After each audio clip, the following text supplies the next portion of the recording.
Tonight, we journey back in time to a cold.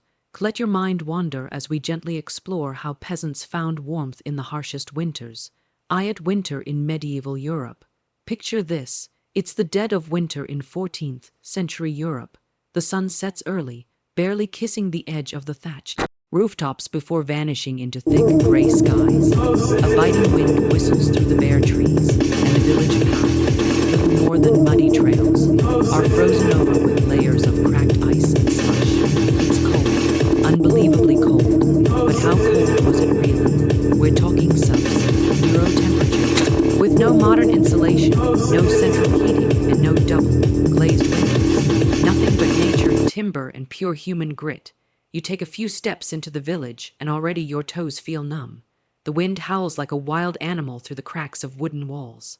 Smoke rises sluggishly from crooked chimneys, and the air smells of damp straw, smoke, and the faint trace of livestock. Yes, livestock. In many peasant homes, animals were brought inside during the coldest nights, not just for shelter, but because their body heat literally helped warm the home. Imagine sleeping with your goat, your pig, and your siblings, because that's what survival demanded. The cottages were made of wattle and daub, a lattice of wooden strips coated in mud, clay, and straw. It sounds charming, right? But oh, don't be fooled. Those walls could barely keep out the drafts. They were often full of gaps, and when it snowed hard, flakes would sneak inside through the thatched roofs like uninvited guests. And these roofs, they weren't sealed or waterproofed like modern ones.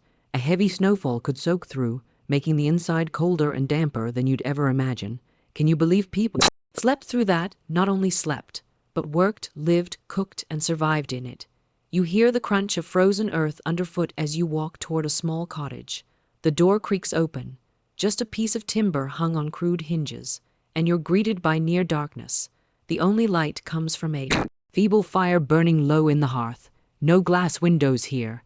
Most homes had shutters or oiled cloths covering small openings in the wall. When closed, these blocked out nearly all light but kept in, well, a bit of warmth.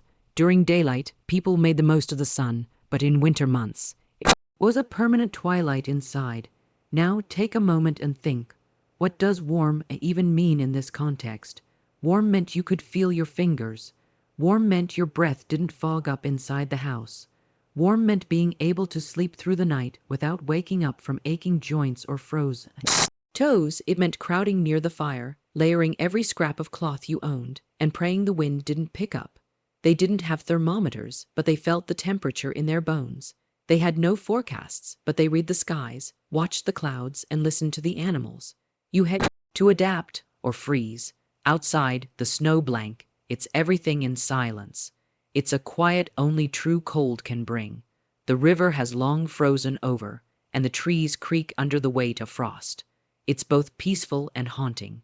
No street lamps, no buzzing heaters, no car horns. Just wind, wood, and wool. At night, the village seems abandoned. Most peasants are already huddled in for the evening, keeping their fire alive with scraps of peat or dried dung. Yes, dung. Peat and dried animal waste were precious sources of fuel. In a world without coal for common folk, you used what the earth, your animals, gave you, and the silence is deceptive. Underneath it lies tension. If the fire goes out during the night, it might not start again. If frost gets into the food stores, it could mean starvation. If someone falls ill with a cold, it could become pneumonia. So everything becomes precious: blankets, embers, soup, silence. But somehow, there's a kind of beauty in it all. The stars are brilliant in the sky, far more than we see today. The snow glows softly in the moonlight. There's a strange warmth in the closeness of people, the fire, the animals, the shared struggle. It's a kind of community we don't often see today, a kind of resilience that feels almost ancient. So next time you shiver when your heating drops a degree or two, imagine a world where heat wasn't guaranteed, where survival meant creativity, courage, and closeness, where cold wasn't an inconvenience, it was the enemy, and every peasant who made it through a harsh winter was a quiet, unsung warrior. Step inside a medieval peasant's home, and what do you find? Not comfort, not luxury, but function, survival, and pure resourcefulness. These homes were humble, incredibly humble, and when the bitter cold of winter swept through the countryside, They transformed from living spaces into battlegrounds against frost and wind. You might wonder, how on earth did they live like this? The basic peasant dwelling, called a croft or hut, was usually built by hand, sometimes even by the family. Living in it, no architects, no blueprints, just timber, earth, sweat, and time. The walls were typically made of wattle and daub, a woven lattice of wooden sticks packed with mud, clay, animal hair, and straw. It sounds inventive, and it was, but was it warm? Barely. While it offered some insulation against mild weather, it wasn't built to hold off the full brutality of winter winds, especially in the more exposed rural villages. And the floor, just dirt, no stone, no tile, just the cold, hard ground. Some peasants spread straw or rushes over it, not for elegance but for basic comfort and warmth. In wealthier villages, the floor might be compacted with a mix of ash, clay, and dung to make it feel slightly more solid. But imagine stepping onto that in bare feet during a frostbitten morning. That's the kind of chill that bites straight through your bones. The roof, typically thatched with dried reeds or straw, had its own challenges. Thatch was a decent insulator when dry, but it was prone to leaks, especially after heavy snowfall or storms. Rainwater, melting snow, and condensation would sometimes drip directly into the living space. That's right, people slept and ate in a home where the ceiling cried on them. So families would often hang cloth or linen sheets just beneath the roof to catch the drips, creating makeshift ceilings that sagged with moisture. Now, here's the part many people don't realize. These homes weren't separated into rooms. There was often just one single space, cooking, sleeping, weaving, stored. Everything happened in that one room. In many households, the only partition was a small fenced-off area for animals. Yes, animals inside the house, and no, it wasn't weird back then. It was genius. The body heat from pigs, goats, and even chickens helped warm the living space. Plus, keeping livestock indoors protected them from freezing, theft, and predators. It's practical, but imagine the smell and the sounds. A goat bleating in the middle of the night while you're trying to keep warm under a ragged wool blanket. Lighting was another issue. Most homes had no windows, just tiny openings covered with oiled cloth or wood shutters. Even during the day, the inside remained dim, lit by the flickering glow of a hearth fire or a single candle made from tallow, endered animal fat. These candles gave off a smoky, greasy scent and burned fast. Imagine squinting to sew or cook by the light of a smoky little flame. And that hearth fire, that was the heart of the home, not just for cooking but for survival. Peasants would build their fire right on a stone slab in the center or side of the room. The smoke didn't always have a chimney to escape through. Instead, it filtered up through the roof thatch or out an opening in the wall, filling the room with a thick, eye-watering haze. You had to choose, freezing cold or choking smoke. How's that for a medieval dilemma? Some wealthier peasants might have built a small chimney or smoke hood, but for many, blackened walls and soot-covered beams were part of daily life, and that smell, smoke clinging to clothes, to beds, to hair, was constant. But they adapted. Children grew up in it. Elders endured it. It was simply life. Bedding was crude but clever. Beds were stuffed with straw, sometimes mixed with herbs like lavender or wormwood to repel bugs. Mattresses, if you could even call them that, were laid on wooden planks or directly on the floor. Blankets were few. Often, cloaks or spare tunics doubled as covers. If it got truly cold, family would sleep side by side, sometimes all in one bed, sharing warmth under layers of whatever cloth they owned. Privacy, not a priority. Warmth, that was everything. And the walls, let's not forget, were alive in their own way. Gaps would widen during winter, letting drafts creep in like silent ghosts.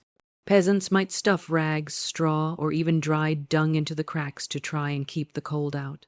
Desperate, maybe, but smart, absolutely.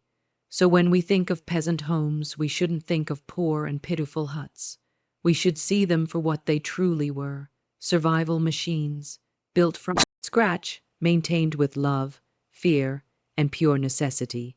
a place where warmth came not just from the fire, but from resilience, from closeness, from making do with whatever the earth allowed. When winter closed in and frost crept across the countryside, clothing wasn't fashion, it was survival. Medieval peasants staying warm wasn't about style or elegance. It was about piling on anything that could trap heat and keep the cold from sinking into their skin. You might ask, how did they even manage to dress warmly without modern fabrics? The answer: layers, wool, ingenuity, and grit. Let's start with the base, linen. Linen was the underlayer for most peasants, even in the coldest months. Sounds strange, right? Why wear something light and breathable in winter? But they weren't foolish. Linen helped wick away moisture from the skin, sweat, humidity, even slight dampness from breath. Or snow linen kept it off the body, so peasants stayed dry, which was crucial to staying warm. Dampness in winter wasn't just uncomfortable, it was dangerous. It could mean sickness, frostbite, or even death. Linen underlayers were their first line of defense. Over that came wool, the peasants' true winter armor. Thick, scratchy, heavy wool, spun from sheep they often raised themselves, and not just one layer. Peasants would wear multiple tunics, sometimes so stiff from wear and damp that they barely bent at the elbows. But warmth mattered more than movement. A typical outfit might include a long woolen tunic reaching to the knees or lower, sometimes even belted to help trap body heat closer to the core. The outer tunic would often be heavier, worn like a coat, and may have been passed down from generation to generation. Holes, patched, frayed edges, restitched. When something kept you alive, you kept it, no matter what it looked like. Cloaks were another essential. Most were circular or rectangular lengths of wool fastened at the shoulder or neck with a simple brooch or tied with rope. They weren't just for travel, they were worn indoors too. Imagine that. A family eating dinner around the fire, still wrapped in their cloaks, because the wind wouldn't stop pushing through the walls. The cloaks doubled as blankets at night, and many peasants even slept in their clothes, wrapped tight in their woolens, hoping to preserve every bit of warmth until morning. But what about the head? Oh, they knew the importance of head covering, far better than most modern folks give them credit for. It was commonly believed even then that heat escapes through the head, and peasants acted accordingly. Men wore hoods, coifs as they were called, fitted cloth caps that tied under the chin. Women often wore linen wimples or wrapped layers of cloth around their heads and necks to keep out drafts. Some hoods had long tails called liripipes, which could be wrapped around the neck like scarves. Was it fashionable? Who cared? It was warm. That was all that mattered. Gloves were rare, especially among the poor. Mittens, when they could afford or make them, were often made from stitched-together scraps of wool or fur. Some used thick leather for hand coverings, especially while working outside. But more often, peasants simply tucked their hands into their cloaks or under their armpits for warmth. Can you imagine that? Standing in the snow, holding your own hands under your arms because there were no gloves to speak of, and their legs covered but minimally. Men wore woolen hose, tight, fitting leg coverings tied to a belt or waistband. Women wore long skirts or dresses, also layered with woolen petticoats. Bare legs were a last resort. They might even wrap them with cloth strips if their hose were too thin or damaged. Shoes were made of thick leather, stuffed with straw or wool for insulation. Waterproof? Not really. So if snow melted into your boots, you just dealt with it. And yes, peasants repaired everything. Clothes were patched, darned, and stitched endlessly. There was no shame in a dozen visible mends. In fact, a well-patched cloak told a story. This kept me warm last winter, and the one before that, and maybe even during the famine. It was a badge of honor. Let's not forget the clever use of fur and skins, not as luxury but as necessity. Peasants who had access to rabbits, squirrels, or sheep sometimes lined their cloaks or hoods with fur for extra warmth. Even dog fur was used. Not everyone could afford it. But when they could get their hands on it, they wore it proudly, and often in secret linings, not as decoration but as armor against the cold. There was also the custom of bedclothes as dayclothes. Ever hear of someone rolling out of bed and going to work in their pajamas? That was normal back then. A wool tunic that served as sleepwear might also be worn to gather firewood the next morning. Why change when changing meant exposing skin to icy air? Layers stayed on, sometimes for days, even weeks, so no medieval peasants weren't helpless against the cold. They were layered survivors, dressing not for style but for endurance. Their clothing was a living record of their battle with the elements, and somehow, with just wool, linen, and sheer determination, they made it through the long, bitter winters. What strength that must have taken! What resilience! Night falls early in the medieval countryside. The sun vanishes behind the hills, and with it goes the last bit of warmth. Darkness rolls in thick, silent, and cold. So where did the peasants sleep? How did they survive these frigid nights in homes barely holding the cold at bay? Forget your modern idea of bedrooms. There were no separate rooms, no cozy duvets, no electric blankets humming in the background. For most medieval peasants, there was just one shared space, a single, multipurpose room where everything happened: cooking, weaving, eating, and sleeping, privacy, luxury, comfort, secondary, warmth. That was the goal. The most common sleeping spot was a straw bed, called a pallias. Stuffed with hay, straw, or rushes, these makeshift mattresses were laid on wooden frames, if you were lucky, or directly on the hard, dirt floor.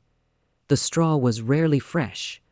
Over time, it got dirty, flattened, and even infested with bugs, so peasants added herbs like lavender, wormwood, or mint to help repel insects and reduce the smell.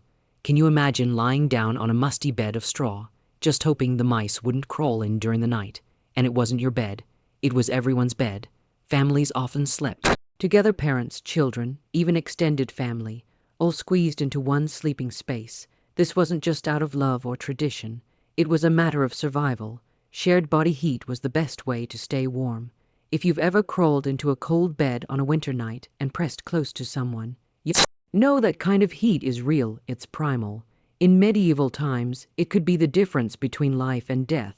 So yes, entire families bundled up together under the same rough blankets, sometimes fully clothed, sometimes still wearing their cloaks and hoods. Babies were swaddled tight in linen wrappings and often placed in the center, between parents, to stay warm. Small children clung to their siblings or mothers, and yes, the family dog or cat might curl up by their feet, not just for companionship, but because every warm body mattered. Who would have thought? Even animals played a role. In medieval heating systems, in homes with a bit more space or status, there might be a bed frame, often shared by the adults. These frames were base, wooden planks supported by pegs or bricks, topped with ropes or wooden slats to hold the mattress. Over time, the ropes sagged, so they had to be tightened regularly. Ever heard the phrase, sleep tight? That's where it came from. Tighten the bed ropes to keep the mattress from sagging too low. Who knew? Blankets were rare and precious. Most were made of thick wool, often coarse and scratchy, sometimes patched together from old garments. Some peasants used animal hides or cloaks as blankets, and when even that wasn't enough, they piled on whatever they had: sacks, rugs, spare clothes. There was no such thing as too many layers on a cold winter night. To trap warmth, peasants also created canopy-style beds. Even if they didn't have the materials for real canopies, they'd hang fabric, old cloaks, or even sacks around their beds to make a cocoon of sorts, shielding themselves from drafts. These bed curtains weren't decorative, they were practical. Every bit of trapped air meant a few more degrees of warmth. Can you imagine creating a miniature tent inside your own house just to stay alive through the night?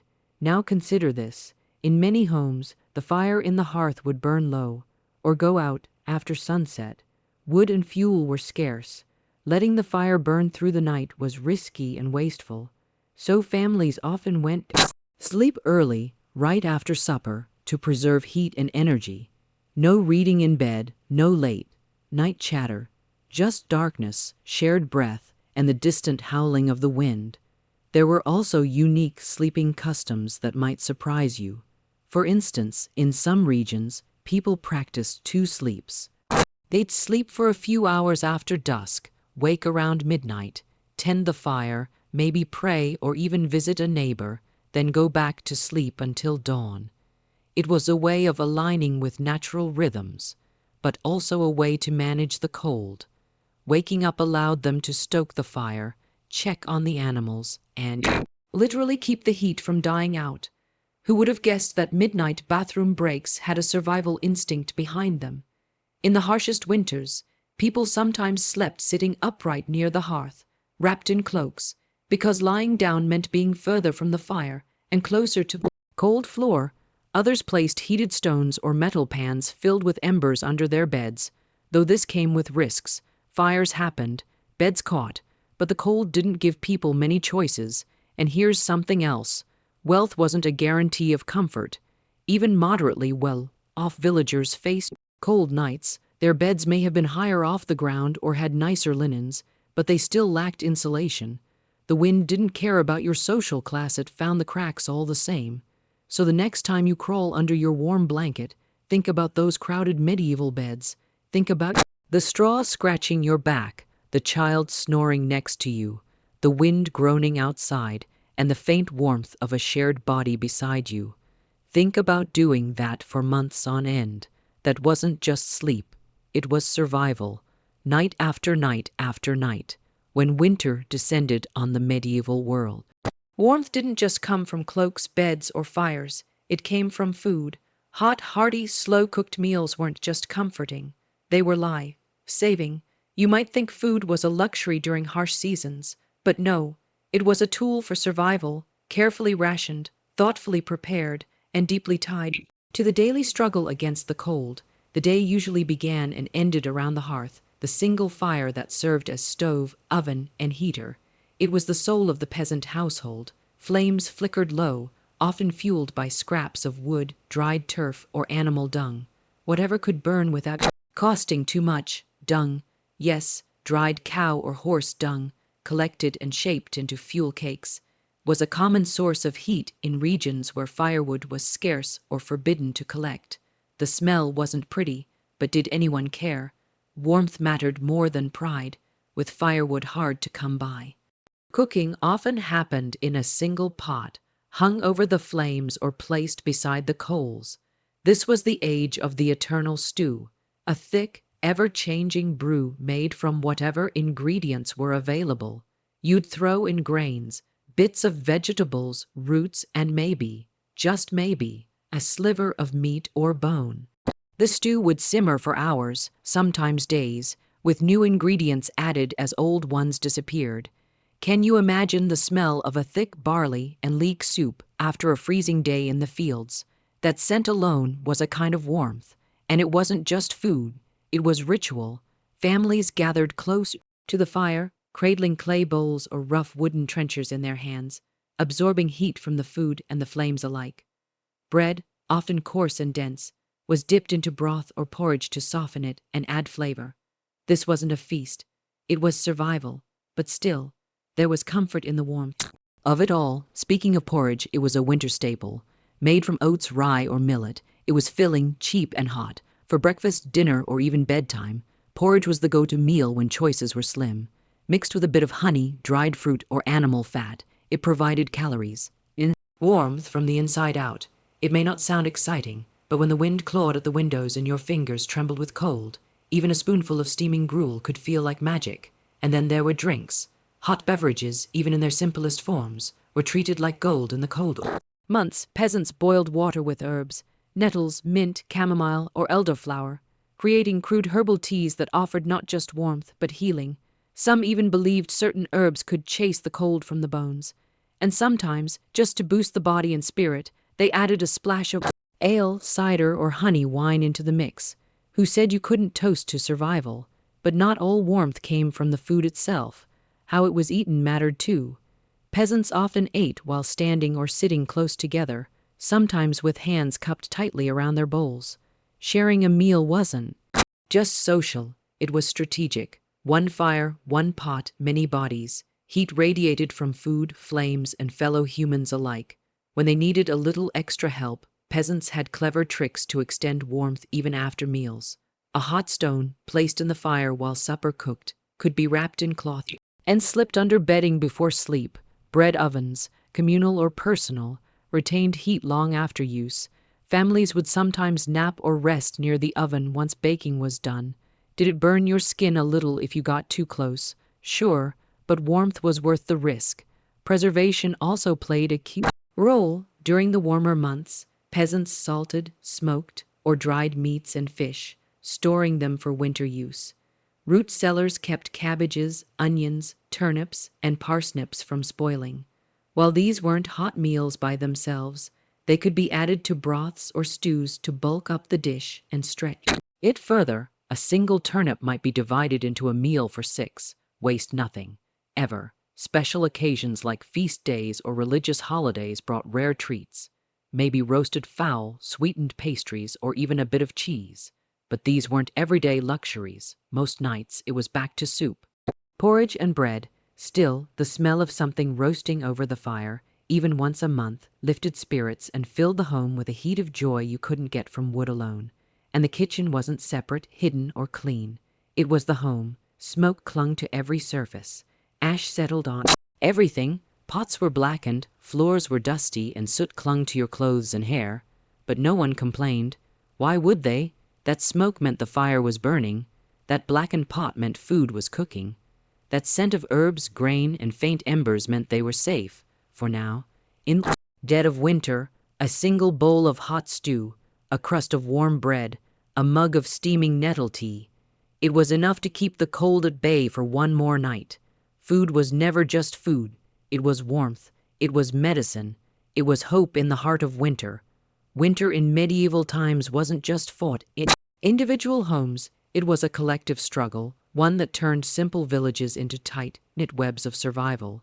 You might think medieval life was isolated, but in the coldest months, it was often the opposite. When the snow came down and the winds howled across the open fields, people didn't just retreat inward. They leaned into one another. Community wasn't a bonus. It was a lifeline. In harsh winters, sharing warmth wasn't a saying. It was a practice. Families would gather in one another's homes to spend the coldest evenings together, especially if someone had a better hearth, a stronger roof, or more fuel. The poorest families might spend nights sleeping on the floor of a neighbor's home just for the chance to be near a better fire. Pride, that could wait.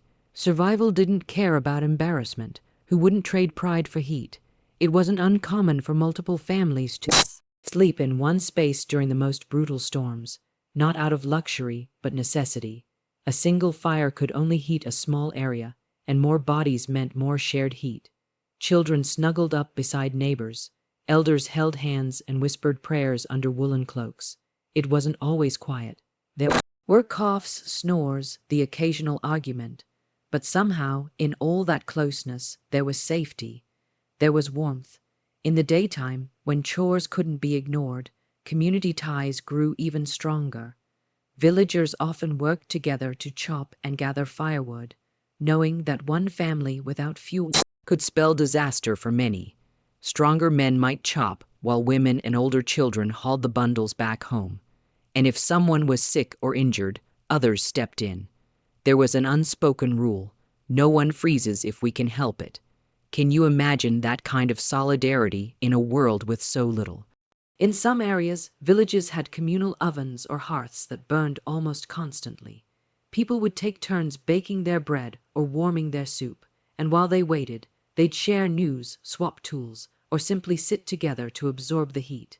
These ovens weren't just for food. They were gathering points, like a modern fireplace mixed with a town hall, and they radiated more than just warmth. They gave people a reason to come together, to feel like they weren't alone.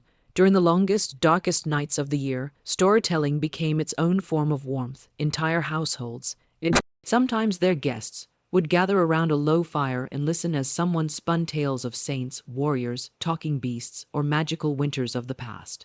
The stories weren't always happy, but they were familiar. And in a world where books were rare and entertainment was non-existent, stories kept the mind alive while the fire kept the body from freezing.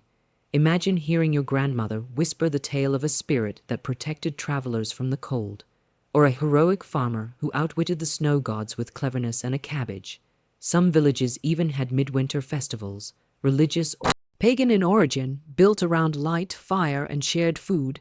Candles were lit and placed in windows, bells were rung, If one family had a little extra barley or mead, it might be shared around, just for that night, just to feel human again. Can you picture it? A circle of people around a bonfire, wrapped in every layer they owned, singing songs to push back the dark. Even when famine was near, they still danced. That's the power of community. There were winter-specific superstitions too, and they shaped behavior. Some believed that if you lent a blanket to a neighbor, it would bring you good luck in the next harvest. Others thought a shared fire burned brighter. Whether or not it was true didn't matter. It brought people closer. There were even charms or symbols etched into door frames during the coldest months to invite warmth or protect against frost demons. Sounds silly today. Maybe, but back then, when the line between cold and death was razor thin, belief could be just as comforting as wool. Even children played their part in community survival. They were sent door to door with news, to check on elders, or to deliver small parcels of bread, kindling, or broth. They learned early that warmth wasn't something you kept to yourself. It was something you passed along. The boy who helped an old widow light her fire today might be the one receiving her dried herbs when he got sick next week. It was a cycle, a rhythm. Give, receive, survive. And don't forget, churches, they weren't just spiritual centers. They were literal shelters. In some towns, churches stayed open during harsh weather so that the sick, the old, or the freezing poor could sleep near the stone walls and candle-lit altars. Some monasteries even kept extra firewood or brewed large pots of stew for the hungry. The warmth wasn't always generous, but it was available. And when a howling storm buried the roads, a candle flickering in the chapel window meant hope. So no, medieval peasants didn't survive the cold alone. They survived together, through shared meals, borrowed fires, told stories, exchanged favors, and small, quiet acts of kindness that built something stronger than wood or wool. They built community, and in the dead of winter, that was sometimes the only thing standing between a cold night and the warmth of another dawn. When the cold crept in, peasants didn't just wrap themselves in cloaks and huddle near fires. They clung to something far more ancient, more powerful in their eyes: belief. In a world without science, without forecasts or thermometers, the winter wasn't just a season. It was a force, a living, breathing, punishing entity. And when the wind howled through the thatched roofs and the frost painted the windows with ghostly fingers, people whispered old superstitions that had been passed down for generations. How else could they make sense of such brutal cold? They believed the cold had spirits, invisible forces that moved through the air, stealing warmth from your bones, creeping into homes where the fire had died too soon. Some called them ice witches. Others spoke of frost demons, or shadowy figures who rode the northern winds. If your fire sputtered out during the night and someone fell ill the next day, it wasn't bad luck. It was a sign you hadn't shown proper respect to the spirits of winter. Can you imagine going to sleep afraid not just of the cold, but of what lived inside it? To protect themselves, peasants marked their doorways with chalk symbols or hung charms made of straw and twine. Some would draw crosses or runes near windows to keep out the chill that thinks. That was a real phrase in parts of Europe, a belief that the cold itself had intent, that it could choose where to strike. So you protected your home the best you could. You muttered prayers as the sun set. You left a crust of brick by the hearth for the frost folk. Strange, maybe to us, but for them, it was simply what you did to stay alive. The hearth was more than just a fire. It was sacred. It was believed to hold a kind of spirit or guardian. If you disrespected it, let it go out, used it wastefully, or cursed near it, you might invite illness or bad luck. Some families even named their hearth or whispered thanks to it in the morning.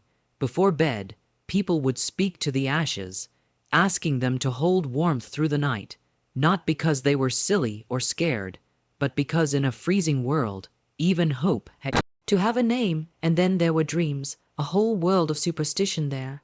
Dreaming of snow meant someone far away was thinking of you. Dreaming of fire meant an argument was coming. And if you dreamed of ice breaking underfoot, that was a bad omen, a very bad omen. People believed dreams came easier during winter because the nights were longer and darker. Some even said the frost unlocked your mind, letting things in and out. Can you imagine waking up from a nightmare and wondering if something had actually entered your home? Animals, too, were seen as messengers. If a dog howled at night without reason, it was thought to be warning of death, or of something moving in the woods that shouldn't be there. If a rooster crowed at midnight, someone in the village might fall ill. And if a bird flew into your cottage seeking warmth, it was said to bring a soul with it. So people watched closely. Nothing was random.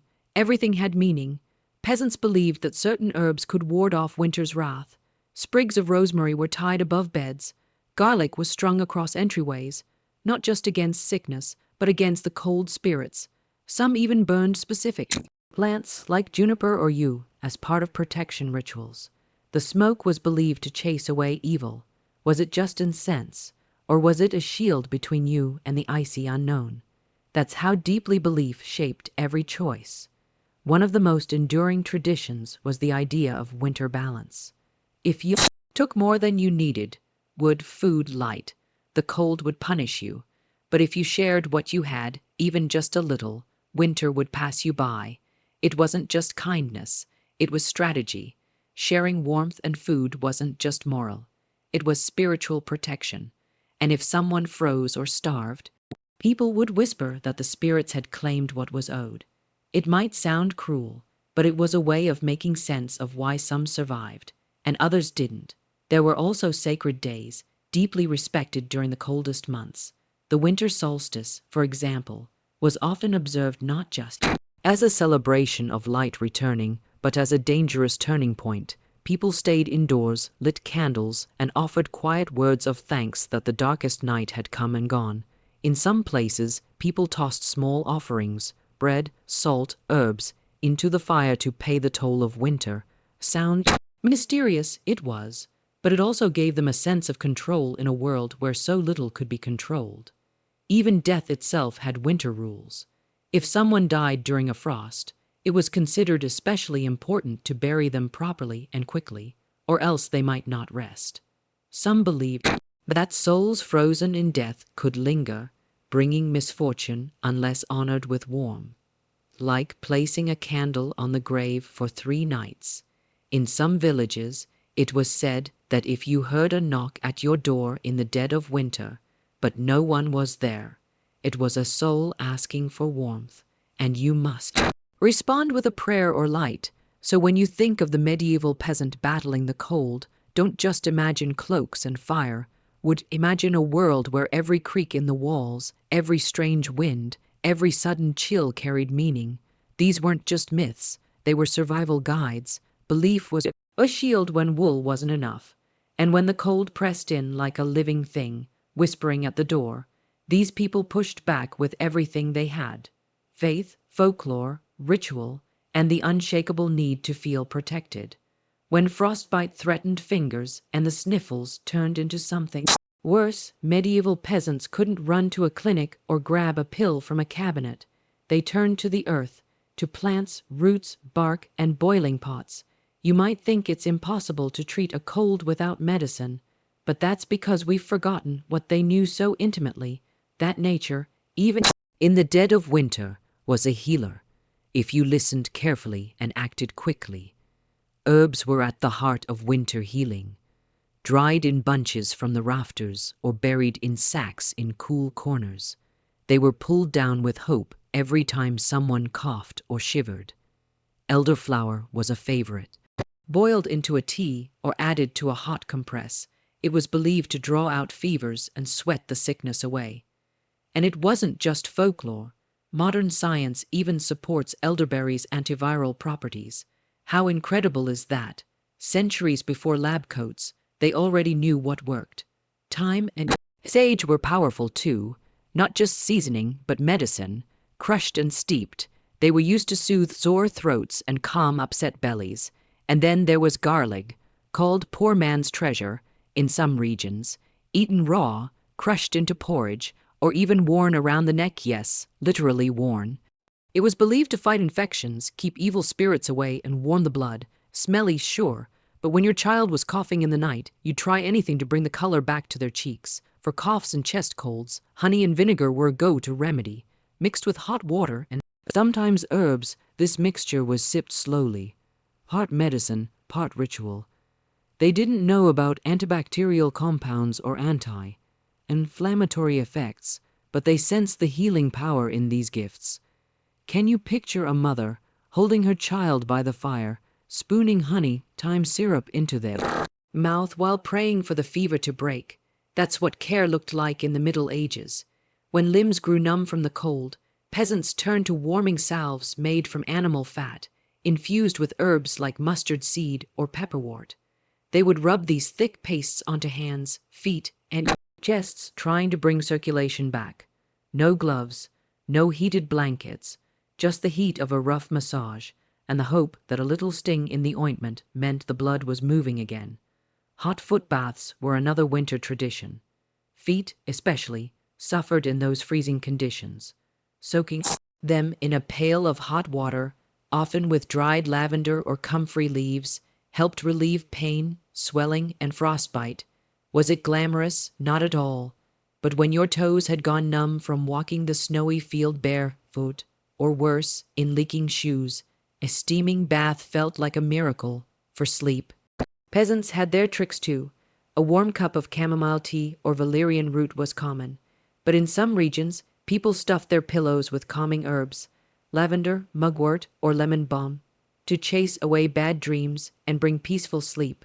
Some even placed small bundles of herbs near the hearth, so the aroma would spread through the cottage. Let the breath of the herbs wrap the soul. They'd say, sound poetic. It was, but it was also practical. A good night's rest might mean the difference between recovery and decline. Sickness wasn't the only thing they battled. The blues of winter, now known as seasonal depression, also weighed heavily, and without sun, laughter, or much food, people turned again to natural remedies. St. John's wort, for example, was used to lift the spirits. Brewed into tea or burned in incense, it brought a touch of light into the darkest days, and sometimes the very act of brewing something hot, fragrant, and purposeful brought comfort all on its own. But not every cure was brewed in a pot. Some involved rituals blended with remedy. If someone fell ill suddenly, they might be rubbed down with warm oil while prayers were whispered.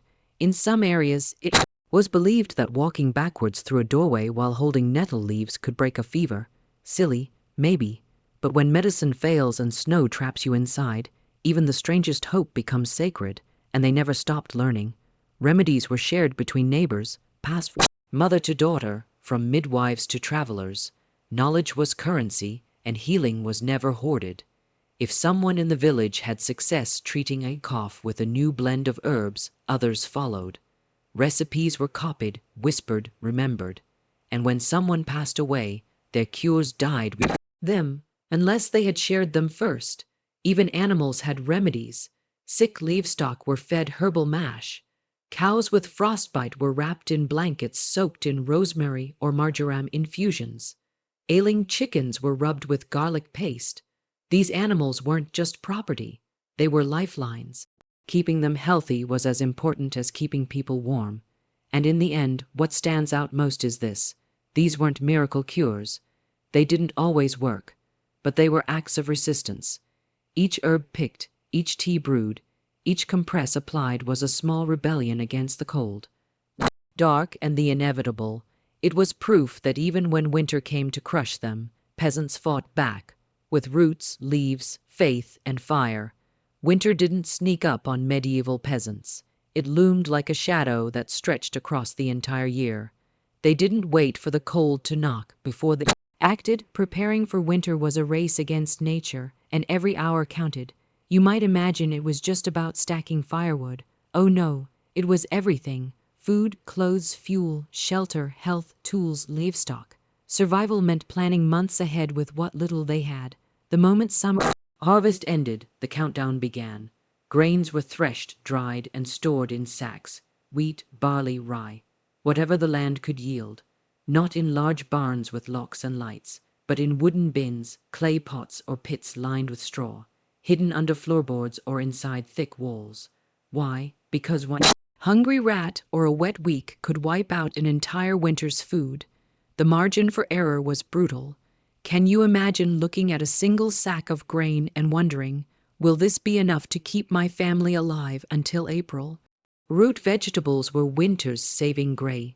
Onions, carrots, leeks, parsnips, dug up and stored in cool, dry cellars, sometimes even buried underground to keep them from freezing solid. They weren't for taste. They were for calories, endurance, and survival. And once picked, nothing went to waste. Even the scraps were fed to chickens or pigs. Food wasn't just precious, it was sacred. And then came salting and drying meats. In villages lucky enough to have livestock, pigs were often slaughtered in late autumn. Why pigs? Because they fattened quickly and provided meat that could be preserved. Hams were salted, smoked, or hung from the rafters in cold storage rooms. Blood was turned into sausage. Organs were boiled and eaten fresh. There was no room for squeamishness. And sometimes, when the frost came early, people would bury meat in snowbanks to keep it from spoiling. Imagine watching over your food stash as if it were treasure, because that's exactly what it was. Clothing, too, had to be prepared and mended before the first frost. Wool was spun and woven into thick garments, tunic layers, leggings, cloaks. Everything was patched and re-sewn. Shoes were stuffed with straw, scraps of cloth to block the cold. Gloves, if you had them, they were mismatched and homemade, and children often wore hand-me-downs several sizes too big, just so they could grow into them without the family needing to sew again next year. Shelter was fortified with whatever materials were available. Thatch roofs were rechecked, gaps stuffed with mud, dung, and straw to keep out wind and snow. Windows, if a cottage even had them, were covered in animal hide or oiled parchment. Glass was a luxury only the rich could dream of. Inside, walls were reinforced with tapestries or hung pelts, not for decoration, but for insulation. Some families even moved their animals indoors. Yes, pigs and goats sharing warmth in the same space where children slept. Can you smell it? Not pleasant, but better than freezing. Firewood collection was a non-stop mission, not just for burning, but for survival. Branches, twigs, bark, even dry dung patties, all stored in neat piles near the hearth. But peasants had to be careful. Cutting wood from a lord's forest could get you fined, beaten, or worse. So many gathered from hedgerows or deadfall, praying they wouldn't be seen. Imagine risking your life for a bundle of sticks. But if that bundle meant keeping your baby warm, you'd take the chance. Peasants also made candles and tallow lamps, not for luxury, but because winter nights were terrifyingly dark. Candles were made from animal fat, poured into hollow, stout reeds or old bits of pottery. They smoked and stank, but they pushed back the blackness. A single flickering flame might be all you had on a 14-hour night, and when that light burned low, so did your hope. But winter preparation wasn't just physical, it was emotional. People braced themselves for isolation, hunger, illness, even death. In some villages, there was a tradition of winter gatherings, small feasts or prayers held in late fall, where families came together to talk, plan, and share what little they could. It was a way of acknowledging the storm ahead, to say, we know it's coming. We face it together. Isn't that incredibly human? Children were taught winter rules. Don't walk far in the snow. Don't touch the stove without cloth. Don't eat more than your share. Grandparents told stories, not just for fun, but to pass on knowledge. What herbs helped with frostbite, what to do if your chimney smoked, what food you could eat even when it looked spoiled. Every story could be a survival guide. Even tools were sharpened and counted. Axes, knives, sewing needles, grain grinders. These weren't just objects. They were lifelines. Losing your axe in the snow might mean no fire. That week, a broken needle could stop you from fixing your coat, and no one could afford mistakes. That's why preparation was obsessive. It had to be. And finally, there was the mental shift. People adjusted to the idea that they'd spend months mostly indoors, in cramped, smoky, freezing spaces. They had to get along, or at least tolerate one another. Arguments had to be handled carefully. Resentment in a one-room hut during winter could tear a family apart. So they braced themselves for cold within and without. Preparing for winter wasn't a chore. It was a ritual of endurance, a season-long battle plan written in sweat, fear, and raw determination. Every jar of pickled cabbage, every stitched sleeve, every dried herb on the wall. Each one was a line of defense against the unrelenting cold, and when the snow finally came, they could only pray they had done enough.